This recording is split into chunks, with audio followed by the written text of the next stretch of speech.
Hello everyone, કેમ છો મારા વાલા બબર શેર અને બબર શેરનીઓ મજામાં ને? તો વાલા વિદ્યાર્થી મિત્રો, અંગ્રેજીની તૈયારી કઈ રીતે કરવી, ક્યાંથી કરવી, કેવી પેપર સ્ટાઇલ હશે, કેવા ક્વેશ્ચન હશે, કેટલો એનો ગુણભાર હશે, એમનું ખાસ હું આજના સેશનમાં ડિસ્કસ કરવાની છું. એ પહેલા વાલા વિદ્યાર્થી મિત્રો, આમ તો ઘણી બધી માહિતીઓને આપણે બહુ જ વાયરલ કરતા હોઈએ છીએ, બહુ જ શેર કરતા હોઈએ છીએ આપણા મિત્રો સુધી. કેમ નહીં, આજે આપણે એક કેટલીક એવી સારી કે જે ગુજરાતના ભવિષ્યને ઉજ્જવળ બનાવે, જે ગુજરાતને આગળ લાવે એવી માહિતીને શેર કરીએ. ગુજરાતના ખૂણે ખૂણે, ગુજરાતના શહેર શહેરે, ગુજરાતના ગામડે ગામડે, કે જેથી વિદ્યાર્થીઓ વિના મૂલ્યે ભણી શકે, વિના મૂલ્યે એ પોતાના રિઝલ્ટને સારું બનાવી શકે. ચાલો તો મળીને એ ઝુંબેશની શરૂઆત કરીએ. તો વિદ્યાર્થી મિત્રો, શેર કરો આ લિંક અને તમારા મિત્રો સુધી. નેક્સ્ટ એના પછી શરૂઆત કરીએ ઇંગ્લિશ સબ્જેક્ટ, કે જે તમને એક્ઝામમાં 5 વિભાગમાં પૂછાશે. વિભાગ એ, વિભાગ બી, વિભાગ સી, ડી અને ઈ, 5 જેવા વિભાગ હશે. એમાં એ નો ટોટલ ગુણભાર 14, બી નો 18, સી નો 15, ડી બોલે તો 17 એન્ડ ઈ બોલે તો 16. આવી રીતે હશે. હવે જોઈએ આપણે એ વિભાગમાં કયા કયા પ્રકારના સવાલ આવશે, એનો ગુણભાર શું હશે, એના કેટલા માર્ક્સ હશે એ પણ જોઈએ. તો ચાલો જોઈએ. પહેલું છે read the extract and answer the question. આ જે ક્વેશ્ચન હશે તમારી ટેક્સ્ટ બુક નો હશે. 11 ચેપ્ટર છે બાપુ. 11 ચેપ્ટર ને તૈયાર કરતા શું વાર લાગે? તમે એમાં પણ તમે માસ્ટર માઇન્ડ 9મા ધોરણના કેટલા માસ્ટર માઇન્ડ હોય છે, બરાબર, હોશિયાર હોય છે, શાણા હોય છે. શાણપટ્ટી તો એના દિમાગમાં બહુ બધી ભરેલી હોય છે. તો બસ એ પેરેગ્રાફ બેઝ ક્વેશ્ચન આન્સરની થોડી પ્રેક્ટિસ કરવાની છે. રહી વાત કે ક્યાંથી કરવી, કેવી રીતે કરવી, તો એના માટે આપણા મટીરિયલ તો છે જ ને. સાથે સાથે વિદ્યાકુલ ગુજરાતી ચેનલની ટીમ તમારી સાથે છે. તમારી માટે ભવિષ્યવાણી લઈને આવશે, તમારા માટે સેશન લઈને આવશે, અલગ અલગ સેશન લઈને આવશે, ઓબ્જેક્ટિવ સેશન પણ તમારા માટે લઈને આવશે. તો જોઈન કરવું ભૂલતા નહીં, અને નોટિફિકેશન વાળું જે છે ઓન રાખજો, સબસ્ક્રાઇબ કરી દો, લાઈક કરી દો. પછી જોઈએ સેકન્ડ ક્વેશ્ચન છે read the stanza and answer the question. કવિતા પરથી સવાલ પૂછેલા હશે, એનો ગુણભાર રહેશે 2. એના પછી છે use the words and make a meaningful sentence. 2 શબ્દ આપેલા હશે, જાદુઈ 2 શબ્દ આપેલા હશે. એ જાદુઈ 2 શબ્દને તમારે જાદુઈ સેન્ટેન્સમાં બૂમ મતલબ કે કન્વર્ટ કરી દેવાના છે. જ્યારે નાના હતા ત્યારે ગુજરાતીમાં શબ્દ આવતા હતા અને પછી કહેતા હતા કે આ 2 ગુજરાતી શબ્દનો ઉપયોગ કરીને તમારે એક સેન્ટેન્સ બનાવવાનું છે. ઉદાહરણ જોઈ લો, એમાં ઉદાહરણ આપતા હતા. હવે તો તમે મોટા થઈ ગયા, હવે તમે થઈ ગયા ઢગા. તો હવે તમારી એ સિસ્ટમ નહીં આવે. નાના અમથા મેજિકલ વર્ડ્સ આપેલા હશે, એ વર્ડ્સનો યુઝ કરીને તમારે મેજિકલ સેન્ટેન્સ બનાવવાનું છે. હાઉ, કેવી રીતે, એ બધું આઈએમપી હું તમારા માટે લઈને આવીશ. તો એટલા માટે તો કહું છું, સબસ્ક્રાઇબ કરી દો. Hit subscribe button, hit like button and enter our team. Innovative. Next એના પછી આગળ વાત કરું એ પહેલા આપણી મોબાઈલમાં તો આમ જોવા જઈએ ને તો બહુ બધી એપ્લિકેશન ગેમ્સની પડેલી હોય છે, સોશિયલ મીડિયાની હોય છે. કેમ નહીં, એઝ અ સ્ટુડન્ટ તરીકે એક વિદ્યાર્થીના મોબાઈલમાં આવી એપ્લિકેશન તો હોવી જ જોઈએ કે જે એમને વિના મૂલ્યે ઘણી બધી ક્વોલિટીઝ પ્રોવાઈડ કરે છે. એમાંથી આઈએમપી ક્વેશ્ચનની પ્રેક્ટિસ કરી શકે છે. દેન આફ્ટર હેતુલક્ષીની પણ એ પ્રેક્ટિસ કરી શકે છે. એ સિવાય બીજી ઘણી બધી વિશેષતાઓ એ એપ્લિકેશનમાં છે. સાથે સાથે મોટા ભાગની સ્કૂલો જે છે એ આપણી યુથ એજ્યુકેશન પેપર જનરેશનમાંથી પેપર બનાવતા હોય છે. એટલે ડાઉનલોડ કરી લો અને એમાંથી તમારા પેપરની તૈયારી કરો, એ પણ વિધાઉટ એની error, without any mistake. Next એના પછી વિભાગ બી ની હું વાત કરું તો વિભાગ બી માં વો સે ટુ વો મતલબ કે કોણ કોને કહે છે, આ તમારે કહેવાનું છે. ઇંગ્લિશમાં સેન્ટેન્સ આપેલા હશે, એ સેન્ટેન્સનું ગુજરાતી કરવાનું. બસ સ્ટોરી તમને યાદ હોવી જોઈએ. સ્ટોરી યાદ હશે તો વો સેડ વોમાં 3 માંથી 3 માર્ક્સ તો ભાઈ તારા જ. સેકન્ડ ક્વેશ્ચન છે ફિલ ઇન ધ બ્લેન્ક. ખાલી જગ્યા ફિલ કરો. તમારી ટેક્સ્ટ બુક બેઝ હશે, ચેપ્ટર વાઇઝ. મેં ઓલરેડી વિદ્યાકુલના સેશનમાં રિવિઝન બેચ જે ચાલતી હતી એમાં 2 તો કરાવી દીધી છે ચેપ્ટર વાઇઝ. આ સાથે સાથે જે વિદ્યાર્થીઓ વિદ્યાકુલમાં નથી જોઈન થયા છતાં પણ એમના માટે એક ખાસ સેશન હું ગોઠવીશ, તો એ પણ જોઈન કરવાનું ભૂલતા નહીં. એના પછી હું વાત કરું રીડ ધ પેસેજ. બોલે તો તમારી ડોલ્ફિન, કે જેનું નામ ભાગ્ય તમે સાંભળ્યું હશે. વિદ્યાકુલની સેના હશે, વિદ્યાકુલની આર્મી હશે, તો એમને તો સાંભળ્યું હશે, કારણ કે હું એમના મગજમાં જ્યારે મને મોકો મળ્યો, જ્યારે મને ચાન્સ મળતો, ત્યારે હું એમના દિમાગમાં આ વાતને નાખતી રહેતી હતી. છતાં પણ કોઈ એવું છે કે ઓ શિટ, અમારી પાસે અમને તો મોકો જ ન મળ્યો, ચાન્સ જ ન મળ્યો. હજી પણ ચાન્સ છે, એનો પણ હું સેશન લઈને આવીશ. એનો જે ટોટલ ગુણભાર છે એ 5 માર્ક્સનો રહેશે. Then after find an word having similar meaning બોલે તો nearest meaning. ડોલ્ફિન માંથી પૂછાશે એ નિયરેસ્ટ મીનિંગ નો ટોટલ ગુણભાર રહેશે 2. MCQ બેઝ હશે. એટલે મળો તૈયારી કરવા ક્યાંથી? તો હમણાં મેં તમને એક એપ્લિકેશન સજેસ્ટ કરી કે જેનું નામ હતું યુ સ્ટુડન્ટ એપ્લિકેશન, જે તમને નીચે ડિસ્ક્રિપ્શન લિંકમાં મળી જશે. તો અત્યારે ડાઉનલોડ કરો અને તૈયારી કરો. બાકી ઓબ્જેક્ટિવ ક્લાસ તો છે જ નિયરેસ્ટ મીનિંગ માટે. નેક્સ્ટ એના પછીના ક્વેશ્ચનની વાત કરું તો read the dialogue and answer the question. મતલબ કે ડાયલોગ આપેલો હશે અને એ ડાયલોગ બેઝ તમારે નીચે સવાલ આપેલા હશે, એ સવાલના જવાબ તમારે લખવાના રહેશે શોધીને. અનસીન હશે, એટલા બધા ટફ નહીં હોય કે તમને આવડશે નહીં બાપુ, ઇઝી હશે, બસ થોડીક તૈયારી કરવાની શરૂઆત તો કરો એટલે ઓટોમેટિક સમજાઈ જશે. એના પછી હું વાત કરું વિભાગ સી ની, તો વિભાગ સી જે છે એમાં તમારો જે પહેલો ક્વેશ્ચન છે એ ક્વેશ્ચન છે રીડ ધ ડેટા. આ પણ અનસીન ડેટા છે, બહારથી કોઈ પણ ડેટા આપેલો હશે અને એના ઉપરથી સવાલ પૂછેલા હશે. નાવ તમને એમ થાય મેમ બહારથી, યાર બહારથી પૂછ્યું હોય તો એટલું બધું અઘરું નહીં હોય, એટલે ઉપાધિ નહીં કરો. ઓય બાપરે આટલું બધું અઘરું આવશે. એ જે વર્ડ વોકેબ્યુલરી આવશે ને તમારી છઠ્ઠા ધોરણની આવશે, જે તમે છઠ્ઠા ધોરણમાં ઓલરેડી સ્પેલિંગ પાકા કરીને આવી ગયા છો, રટીને આવી ગયા છો, બસ એ જ લેવલનું આવશે. એટલે એની પણ ચિંતા નહીં કરો. અને છતાં પણ ચિંતા થતી હોય તો બસ અપુન તો છે હી, આવી જાજો આપણા લાઈવ સેશનમાં. નેક્સ્ટ એના પછી હું વાત કરું read the dialogue and complete the indirect narration. સારું થયું આખું વાંચ્યું, નહીં તો હું તમને એમ કે ડાયલોગ બેઝ ક્વેશ્ચન. તમારી જે રિપોર્ટેડ સ્પીચ હતી કે જે ડાયલોગ આપેલો એને ઇનડાયરેક્ટમાં કન્વર્ટ કરો કે જે જાતે કરવાનો આવતો હતો.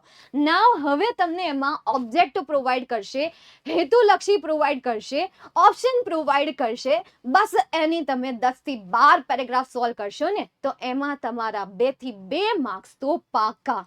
એના પછી હું વાત કરું ચેન્જ ધ ટેક્સ, મતલબ કે ડુ એઝ ડાયરેક્ટેડ. તમારા 4 માર્ક્સનો સવાલ છે, 2 અલગ અલગ સવાલ પૂછાશે. એક સવાલ કાં તો ટેન્સ હશે, કાં તો જેન્ડર હશે, કાં તો સિંગ્યુલર ઓર પ્લુરલ હશે. બીજો ક્વેશ્ચન ફિક્સ છે એક્ટિવ વોઇસ પેસિવ વોઇસ. નાવ હું વાત કરું પ્રાઇવેટ શાળાની, તો પ્રાઇવેટ શાળામાં અમુક શાળામાં એક્ટિવ પેસિવ વોઇસના ટોપિકને માઇનસ કરવામાં આવે છે. તો પ્લીઝ તમારા જે પણ લાડલા, તમારા જે પણ આઈડલ શિક્ષક છે જે ઇંગ્લિશ સબ્જેક્ટ તમારો લે છે, એમને પ્લીઝ એકવાર ઇન્ક્વાયર કરી લેજો, એમને પૂછી લેજો કે સર એક્ટિવ પેસિવ વોઇસ આપણે લેવાનું છે, ટીચર આપણે એક્ટિવ પેસિવ વોઇસ છે તો જાણી લેજો. બાકી ગવર્મેન્ટ સ્ટાઇલ પ્રમાણે તો બાપુ આ જે આપણે કીધું છે એ જ સ્ટાઇલ છે. નેક્સ્ટ એના પછી વાત કરું કરેક્ટ ધ અંડરલાઇન પાર્ટ. તો આ જે છે ને હવે તમારે એ અંડરલાઇન પાર્ટ નહીં પણ ખાલી જગ્યા ફિલ કરવાની છે. 3 શબ્દ આપેલા હશે, એ 3 શબ્દમાંથી એક સાચો શબ્દ સિલેક્ટ કરવાનો છે કે જેને બીજી ભાષામાં એડિટિંગ કહેવામાં આવે છે. એ પણ તમારો 4 માર્ક્સમાં આવશે. ઇઝી છે, આમાં પણ થોડી ઘણી પ્રેક્ટિસ કરશું એટલે થઈ જશે. આપણે મળીને કરશું, ઘરે બેઠા બેઠા તમારે એકલા કરવાની કોઈ જરૂર નથી. સ્પેશિયલ તમારા માટે ગ્રુપ સ્ટડીનું આયોજન કર્યું છે લાઈવ સેશન દ્વારા. આપણે મળીને એનું સોલ્યુશન કરીશું. એના પછી હું વાત કરું ભવિષ્યવાણી. તમારી એક્ઝામ ચાલુ થશે, આપણી ચેનલમાં ભવિષ્યવાણી ચાલુ થશે. 2 એપ્રિલથી ચાલુ થશે, 12 એપ્રિલ સુધી ચાલશે, રાત્રે 9 વાગે. બરાબર છે, એટલે આવી જાજો ફટાફટ, તૈયારી રાખજો. તમે પેન પેન્સિલ તો તમારે સાથે જ રાખવાનું છે.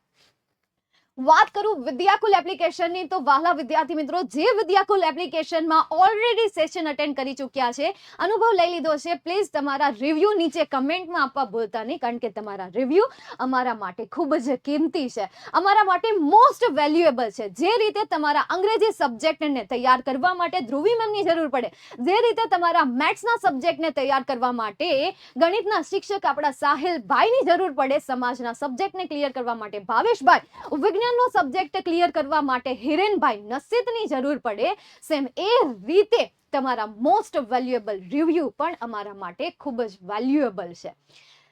કેટલાક એમના ફીચર છે કે જેમાંના અડધા ફીચર તો આમાં લખ્યા પણ નથી. એ મારા વાલા વિદ્યાર્થી મિત્રો તમને કોમેન્ટમાં જોવા મળશે કે બાકીના વિદ્યાર્થીઓએ શેર કરેલા હશે. ખાલી આટલા જ નથી કે live class, recorded class, DPP, MCQ test, આની સિવાય parents meeting, entertainment, fun, skill base session આ પણ હોય છે. સાહિલભાઈ તમને આ રીતે ગાઈડન્સ પણ આપતા રહેતા હોય છે. હિરેનભાઈ પણ તમને લાઈફને લગતા કેટલાક સેશન પણ આપતા રહેતા હોય છે. ચાલો નેક્સ્ટ એના પછી આગળ જઈએ. વિભાગ ડી ની આપણે વાત કરીએ. વિભાગ ડી નો પહેલો ક્વેશ્ચન છે કન્જક્શન વાળો, કે જે તમને એક્ઝામમાં 3 માર્ક્સમાં પૂછાશે. આઈએમપી કન્સ્ટ્રક્શન હું તમને આપી દઈશ, થોડાક સેન્ટેન્સ પણ હું તમને સોલ્યુશન કરાવી દઈશ કે જેથી કરીને તમારા અંગ્રેજી સબ્જેક્ટને બેસ્ટ રીતે સ્કોર કરી શકો. એના પછી હું વાત કરું મેચ ધ એક્સપ્રેશન બોલે તો ફંક્શન મતલબ કે જોડકા આપેલા હશે. તમારે 9મા ધોરણમાં ફંક્શન જે છે ટોટલ 7 માર્ક્સમાં પૂછાય છે, 4 માર્ક્સમાં જોડકા અને 3 માર્ક્સમાં MCQ base complete the sentence. Diwali પહેલા તમે જાતે કમ્પ્લીટ કરતા હતા, પણ આફ્ટર દિવાળી વેકેશન તમારે એને ફાઇનલ એક્ઝામમાં એમસીક્યુ બેઝ સોલ્વ કરવાના છે. 4 ઓપ્શન બેટા તમને આપી દીધેલા હશે. એના પછી હું વાત કરું right the proper question get underline part બોલે તો WH ક્વેશ્ચન, કે જેમાં તમારે WH ક્વેશ્ચનનો સાચો ઓપ્શન સિલેક્ટ કરવાનો છે, જાતે બનાવવાના નથી. ના, 4 માર્ક્સમાં પૂછાશે. લાસ્ટ હું વાત કરું કમ્પ્લીટ ડાયલોગ યુઝિંગ એક્સપ્રેશન, તો આમાં તમને ડાયલોગ આપેલો હશે, ઉપર ઓપ્શન આપેલા હશે કે શું લખું યાર, હાવ આર યુ લખું, આઈ એમ ફાઇન લખું, થેન્ક યુ લખું, કોંગ્રેચ્યુલેશન લખું, બેસ્ટ ઓફ લક લખું કે પછી ઓલ ધ બેસ્ટ લખું. એ બધું જે છે આખો ડાયલોગ ગુજરાતી કરશું ત્યારે એના ઉપરથી ખ્યાલ આવશે. નાવ હજી પણ હું આટલું ભાષણ આપું છું તોય નથી ખબર પડતી કે એક્ઝેક્ટલી મેં એમાં ક્વેશ્ચનમાં શું આવશે. તો આ તો સ્પેશિયલ ભાષણનો સેશન છે. હવે એને લગતા સવાલ જે છે એ સવાલ તો ઓબ્વિયસલી જ્યારે આપણા કન્ટેન્ટના ટોપિક આવશે ત્યારે હું સમજાવવાની, તો જોડાવાનું ભૂલાય નહીં. એના પછીનો જે મહત્વનો ટોપિક છે એ છે ઈ વિભાગ, કે જેને આપણે ઓપ્શનમાં છોડી દઈએ છીએ. તો હવે તારા માટે ખાસ આ મોસ્ટ સ્કોરિંગ પોઈન્ટ બનશે, બીકોઝ આ ટોપિકને તું ઇઝીલી કવર કરી શકીશ, ઇઝીલી તારા આમાં માર્ક્સ આવશે અને આને તારે છોડવાનું પણ નથી. અત્યાર સુધી આમાં તમને માર્ક્સ ઓછા મળતા હતા, પરંતુ હવે એવી સિચ્યુએશન નહીં આવે. કેવી રીતે કેમ, બસ વિશ્વાસ રાખતું, અને કેવી રીતે કેમ જે છે એને તું બસ એક કેરી જ રાખ, એને તું સિક્રેટ જ રાખ. બાકી જેમ કહું છું એમ તું કરતો જાજે, એટલે બસ માર્ક્સ તારા. જોઈએ આપણે પહેલો ક્વેશ્ચન, એસે રાઇટિંગ. આઈએમપી એસે પ્રોવાઈડ કરવા માટે બાપુ હું તો છું જ તે. એના પછી હું વાત કરું ઈમેલની, તો ઈમેલની ફોર્મેટ હું આપી દઈશ, કોમન સેન્ટેન્સીસ આપી દેશે, 5 માર્ક્સમાં પૂછાય છે. અને પિક્ચર ડિસ્ક્રિપ્શન, ઓ બાપ રે, આટલો બધો ઈઝી સવાલ, કેટલો ઈઝી સવાલ છે. સેમ આ ક્વેશ્ચન તમારે 10th સ્ટાન્ડર્ડમાં પણ આવવાનો છે, તો અત્યારે જ આને શીખી લો. પિક્ચર ડિસ્ક્રિપ્શન પણ આપણે સોલ્વ કરીશું, કોમન સેન્ટેન્સ પણ આપણે ફાઇન્ડ કરીશું. That's it. હા, હજી એક વાત તો બાકી જ છે, અને એ હું તમને જણાવી દઉં, આપણી યુથ વિદ્યાકુલ જે ઓફિશિયલ ચેનલ છે ઇન્સ્ટાગ્રામ ઉપર સબસ્ક્રાઇબ કરવાનું, સોરી એમાં તો ફોલો આવશે નહીં, હા તો ફોલો કરવાનું ભૂલતા નહીં. ઇમ્પોર્ટન્ટ માહિતી તમને એમાં પણ પ્રોવાઈડ કરવામાં આવે છે. વોટ્સઅપ ચેનલમાં જોઈન કરવાનું ભૂલતા નહીં, નીચે લિંક તમને ડિસ્ક્રિપ્શનમાં આપી દીધેલી છે, બીકોઝ એમાં અપડેટ્સ આવતા રહેશે, ક્યારે કયો સેશન છે, કયું મટીરિયલ તમારા માટે બહાર પાડવામાં આવ્યું છે, કે જેથી કરીને તમારી તૈયારી સરળતાથી થઈ શકે વિથ એક્સપિરિયન્સ જે ટીચર છે એમની સાથે રહીને. એટલે જોઈન્ટ કરવાનું ભૂલતા નહીં. બીજી હું વાત કરું તો લેટેસ્ટ મટીરિયલ જે છે એ ટૂંક સમયમાં આવી જ રહ્યા છે, એટલે તમે પ્લીઝ પ્રી બુકિંગ કરાવી દો. પૈસા ભરવાની જરૂર નથી. જ્યારે મટીરિયલ આવશે ત્યારે ફોન આવશે, ત્યારે પરચેસ કરવું હોય તો ઠીક છે, નહીં તો કાંઈ નહીં. બીજું સાથે સાથે એ પણ જણાવી દઉં, વિદ્યાકુલ જે છે અત્યારે તમે 9મા ધોરણમાં ભણી રહ્યા છો, 10મા ધોરણનું પ્રી બુકિંગ ચાલી રહ્યું છે, તો જોઈન થવાનું ભૂલતા નહીં. ફટાફટ જોઈન થઈ જજો અને તમારા રિવ્યુ ચોક્કસથી મને જણાવજો. તો અહીંયા સુધી હું આજનું માસ્ટર પ્લાન રાખું છું. મળશું આપણે નેક્સ્ટ સેશનમાં, જે મેં તમને પ્રોમિસ આપ્યું છે કે હું તમને આ બધા સવાલ કરાવીશ, તો એ નેક્સ્ટ સેશનમાં હું મારા પ્રોમિસ સાથે આવીશ, તમે તમારા જુસ્સા સાથે આવશો, તમે તમારા ઉમંગ સાથે આવશો, અને આપણે લેક્ચરને આપણે બંને મળીને જોરદાર, શાનદાર, ધમાકેદાર બનાવીશું. તો ત્યાં સુધી બાય, ટેક કેર એન્ડ જય હિન્દ.